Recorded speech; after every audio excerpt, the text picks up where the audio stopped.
The First Lady in the Dior pouch. A political crisis grips South Korea.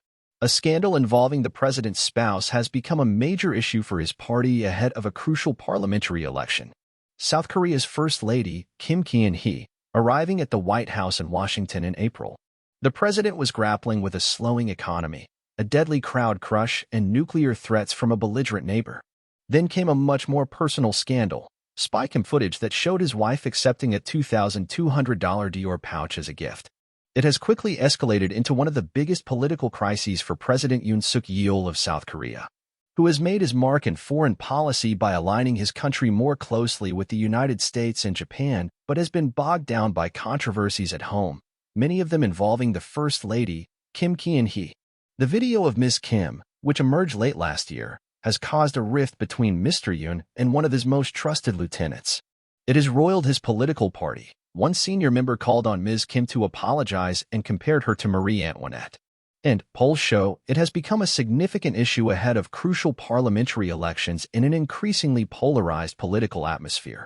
For nearly 2 years, Ms. Kim has challenged how this deeply patriarchal society views the role of the presidential spouse.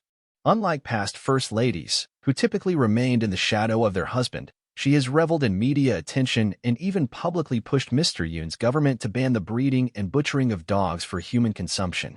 She has talked about Mr. Yoon's devotion to her, saying in 2022 that he had vowed to cook for her and kept that promise for the past decade. But Ms. Kim has also frequently courted controversy, sometimes in ways that, critics say, highlight her undue influence on the government. In 2021, when Mr. Yoon, a former prosecutor, was campaigning for the presidency, she apologized for inflating her resume to promote her art exhibition business. Then came the release of conversations with a reporter who secretly recorded Ms. Kim suggesting that she was deeply involved in her husband's campaign. She called Mr. Yoon a fool who can't do anything without me. She also declared that she would retaliate against unfriendly media if I take power. Ms. Kim has also faced allegations that she was involved in a stock price manipulation scheme before Mr. Yoon's election. In December, the opposition-controlled parliament passed a bill that would have mandated a special prosecutor to investigate the claims. Mr. Yoon, 63, who like Ms. Kim, 51, has denied the accusations, vetoed the bill. Mr. Yoon, who has said his happiest memory was of marrying Ms. Kim in 2012, has not been able to move on from the Dior footage. The video was taken in September 2022 by a Korean-American pastor named Choi Jae-young with a camera hidden inside a wristwatch. The first news report of the episode came more than a year later, from a left-leaning YouTube channel called The Voice of Seoul, the same outlet that released Ms. Kim's chat with a reporter. The footage shows Mr. Choi visiting Ms. Kim in her personal office outside the presidential compound and presenting her with the gift. "Why do you keep bringing these?" Ms. Kim is heard saying, "Please, you don't need to do this." Mr. Choi advocates friendly relations between North and South Korea, while Mr. Yoon has taken a more aggressive stance toward the North.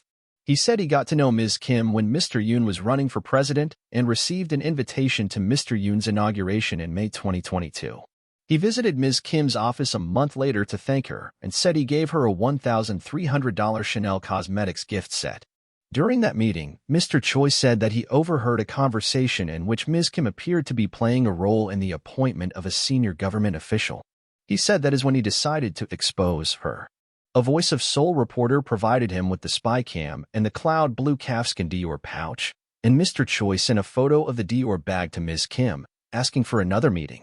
Mr. Choi said that although he had asked to meet the First Lady several times, he was granted an audience only twice and only when he let her know in advance that he was bringing expensive gifts.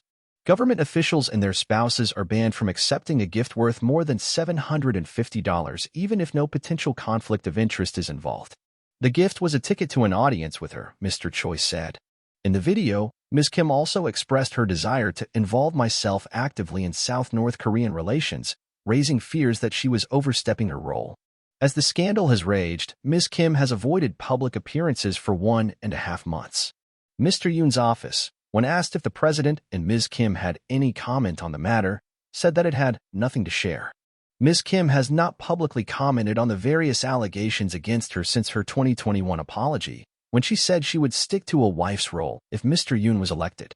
But during a rare interview with Arnet News last year, she signaled a shift, saying that she wanted to become a K-culture salesperson, and support Mr. Yoon and his government in cultural diplomacy. In the conversations recorded by Mr. Choi and Voice of Seoul, she appeared to deny claims of wrongdoing, characterizing them as political smear campaigns.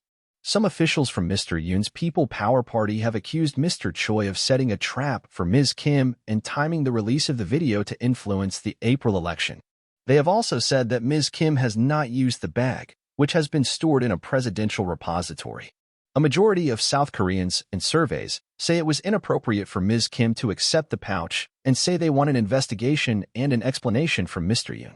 This is an explosive issue because it reminds South Koreans of the recurring corruption that has disgraced most of the country's former presidents, said on Byung-jin, a political scientist at Keon Hee University in Seoul. Some members of Mr. Yoon's party have demanded an apology from Ms. Kim as damage control. The opposition accused Ms. Kim of influence peddling and manipulating government affairs. Mr. Yoon, they added, was being excessively protective of his wife, in stark contrast to his government's aggressive pursuit of corruption charges against Lee Jae-myung, the opposition leader. Mr. Yoon was also faulted by his allies and the media. The conservatives of this country can no longer carry the Keon Hee risk, said a columnist in the conservative daily Dong-a-ilbo. With pressure mounting, the chairman of the PDP, Kim Jae-hyun, stepped down. Mr. Yoon replaced him with a close ally, Han Dong-hoon. But Mr. Han has appeared to criticize the administration's handling of the scandal and appointed the senior official who went on to compare Ms. Kim to Marie Antoinette, a criticism that resonated widely among the public. Mr. Yoon then demanded Mr. Han's resignation, according to local media, but by last week the two men appeared to have stuck an uneasy truce. Their handling of the scandal has shown how much influence Ms. Kim wields within Mr. Yoon's office, political analysts said. This is why South Koreans joke, Mr. Han said, that there are two V.I.P.S in Yoon's office and VP number 1 is Kim Keon Hee.